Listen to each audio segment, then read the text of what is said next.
Morning students, हमारा fourth lesson चल रहा था द रैट ट्रैप। कुछ हमने रीडिंग कर लिया था। अब ये पार्ट थर्ड जिसमें हम आगे लेसन रीडिंग करेंगे। अब पैडलर जो था वो भट्टी के पास आ चुका था। आयरन मास्टर उससे पूछता है और उसे गलत समझता है कि उसका कोई पुराना परिचित है, कैप्टन वॉन स्टैले है, और उसे घर जाने के लिए इनवाइट करता है। और पैडलर वो इस बात से बिल्कुल भी राज़ी नहीं था कि वो उसके घर जाए, क्योंकि वो तो वास्तव में कैप्टन था ही नहीं। और वो जो आयरन मास्टर था वो उसे अपने घर लेकर जाना चाहता था ताकि वो जो उसकी हालत है वो सुधार सके कुछ। तो आगे हम पढ़ते हैं। No I couldn't think of it, he said looking quite alarmed. अब पैडलर उसे कहता है कि नहीं, मैं इसके बारे में सोच भी नहीं सकता, और थोड़ा सा व्याकुल प्रतीत होता हुआ दिखाई देता है। He thought of the 30 kroner, और वो 30 क्रोनर के बारे में सोचने लगा। उसने सोचा to go up to the manor house would be like throwing himself voluntarily into the lion's den. अब वो सोच रहा था कि सामंत के घर जाना अपनी इच्छा अनुसार, वॉलेंटरली इच्छा अनुसार जाना, ऐसा होगा कि अपने आप को जानबूझकर लॉयंस डैन की शेर की मान में खुद को फेंकने जैसा होगा। He only wanted a chance to sleep here in the forge. वो केवल यहाँ भट्टी के पास सोना चाहता था, इसका अवसर चाहता था। And then sneak away as inconspicuously as possible, और जितना हो सकता था इनकॉन्स्पिशियसली कि चुपके से यहाँ से खिसकना चाहता था। The iron master assumed, iron master को लगा that he felt embarrassed because of his miserable clothing, कि शायद उसका जो फ्रेंड है वो अपने इन फटे पुराने कपड़ों के कारण शर्मिंदगी महसूस कर रहा है, इसलिए वो घर जाना नहीं चाहता। Please don't think that I have such a fine home, please ऐसा मत सोचिए, मेरे पास बहुत अच्छा घर है। That you can not show yourself there, जहाँ की तुम्हें अपने आप को कुछ भी दिखाने की ज़रूरत नहीं। He said Elizabeth is dead, कि एलिजाबेथ मर चुकी, अपनी पत्नी का नाम लेता है वो। As you may already have heard, जैसा कि आपने सुना होगा। माई बॉयज़ आर अब्रॉड, और मेरे बेटे विदेश गए हुए हैं। And there is no one at home except my oldest daughter and myself, और मेरी बड़ी बेटी के सिवाय वहाँ और मेरे सिवाय वहाँ कोई नहीं है। ये बच्चों याद रखना, क्वेश्चन पेपर में एक बार आया हुआ था कि जो उसकी डॉटर है वो यंगेस्ट है या ओल्डेस्ट है।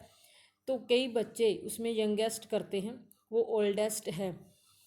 We were just saying that it was too bad we didn't have any company for Christmas. अब कह रहा है आयरन मास्टर कि हम बात ही कर रहे थे कि कितना बुरा है कि हमारे पास क्रिसमस के अवसर पर साथी कोई नहीं है, क्रिसमस सेलिब्रेट करने के लिए हमारे साथ कोई नहीं है। Now come along with me and help us make the Christmas food disappear a little faster. और कहता है कि चलो मेरे साथ आओ और हमारी सहायता करो कि क्रिसमस का जो हमने भोजन बनाया है उसे ख़त्म करेंगे, तो हम सारे बैठकर सेलिब्रेट करेंगे।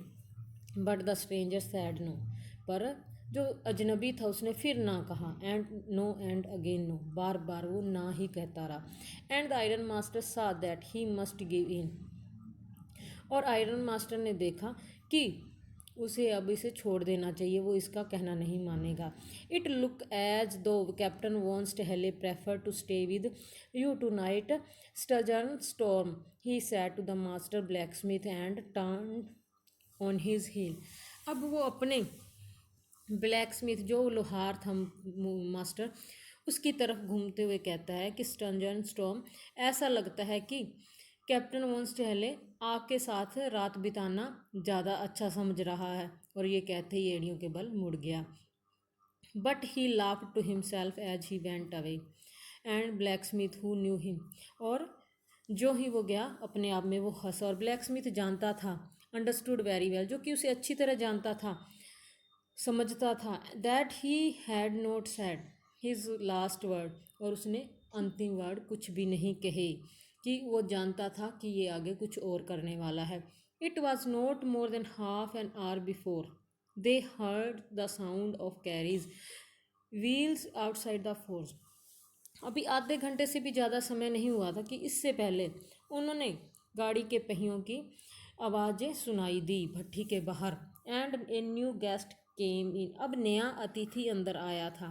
But this time it was not the iron master, पर इस बार आयरन मास्टर खुद नहीं था। He had sent his daughter, उसने अपनी बेटी को भेजा, apparently hoping that she would have better powers of persuasion than he himself. उसने अपनी बेटी को इसलिए भेजा कि इस बात की आशा करते हुए कि निश्चित रूप से उसकी बेटी के पास परसुएशन मनाने की ज़्यादा ताकत है कि उसके बजाय उसकी बेटी उसके फ्रेंड को मनाकर घर लेकर आ सकती है। शी एंटर्ड, वो अंदर आई, फॉलोड बाय ए वैलेट, एक नौकर उसका पीछे पीछे था, वैलेट नौकर, carrying on his arm a big fur coat, और अपनी बाजुओं पर एक बड़ी बड़ी फर वाला कोट उठाए हुए था। She was not at all pretty, इतनी ज़्यादा सुंदर नहीं थी, बट सीम्ड मोडेस्ट, पर आधुनिक दिखाई दे रही थी, एंड क्वाइट शाई, और शर्मीली भी थी। In the forge everything was just as it had been earlier in the evening, भट्ठी पर सब कुछ वैसा ही था जैसा कि पहले था। The master blacksmith and his apprentice still set on their bench, जो मास्टर ब्लैकस्मिथ था, लोहार था, और उसका जो सहायक था वो अभी भी बेंच पर बैठे थे। And iron and charcoal still glowed in the furnace, और लोहा और चारकोल अभी भी भट्ठी में जल रहे थे। द स्ट्रेंजर हैड, आगे हम अगले पार्ट में करेंगे, बस इतना ही, और आपको काम जो क्वेश्चन दे दिए जाएंगे